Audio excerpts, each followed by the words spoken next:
ওই টিনের জং এখন আছে না বিষখালিতে? টিন ভিজেন আছে না নাকি নাই? খোঁজে তখন পাওয়া যাইবে। তখন আর ফোন দিলে কাজ করে না। মনে রাখবেন, যারা আপনারা লাভ মারেন, আপনাদের ফোনের যে ক্ষমতা আছে, আমাদের ফোনের ক্ষমতা কিন্তু এক চুলো কম নয়। এখানে রাজনীতি করেন, আপনার দৌড় সর্বোচ্চ বরিশাল পর্যন্ত। মুফতি মিজানুর রহমান কাশ্মীর দৌড় ঢাকা নয়, ঢাকার বাহির পর্যন্ত হলো। যেই পাগড়ি রুমাল মাথায় বাঁধি, ওই পাগড়ি কোমরেও বাঁধতে পারি। এক গাছ পশম সেরার ক্ষমতাও কারো নাই। স্পষ্ট বলে দিচ্ছি, আমাদের যারা হিন্দু ভাইয়েরা আছে, চোখ রাঙাচ্ছেন ওনাদেরকে দিকে তাকাইয়া, ওনারা আমাদের ভাই, আমাদের যে অধিকার ওনাদেরও সেই অধিকার।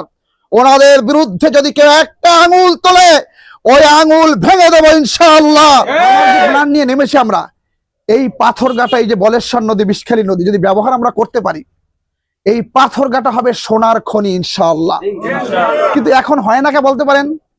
এখন আমাকে এখানে চোরের খনিতে সোনাই বেগম বিদ্যা, এখন তো চোরের খনি হয়ে গেছে। ওই টিনের জং এখন আছে না বিষখালিতে? টিন ভিজেন আছে না নাকি নাই? খোঁজে তখন পাওয়া যাইবে। সেদিন এক হেভিওয়েট প্রার্থীর বাড়িতে গেছিলাম, তো পাশে এক দোকানে কাঁচি কোচা পিঠা বিক্রি করে এক মহিলা, উনি লাভ দিয়ে আমাকে দেখতে দাঁড়াই গেছে, কয় কি হাত পাখার প্রার্থী?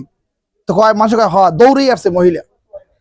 মহিলা বলে হুজুর এবার ভোট আমনে কো দেবো, কেউ ঠেকাইতে পারবে না ইনশাআল্লাহ। আমি বললাম কি খবর? কয় হুজুর এমন জুলুম আমাকে প্রতি করছে, আমি এই কাঁচি কোচা পিঠে বেছে আমার এলাকায় সবচেয়ে গরিব মানুষ খয়রাতি, যদি হেরোইন দিয়েও চান্দা তোলে, হের প্রতিও জুলুম করে, জুলুম করানো বাকি রাখছে বলেন তো?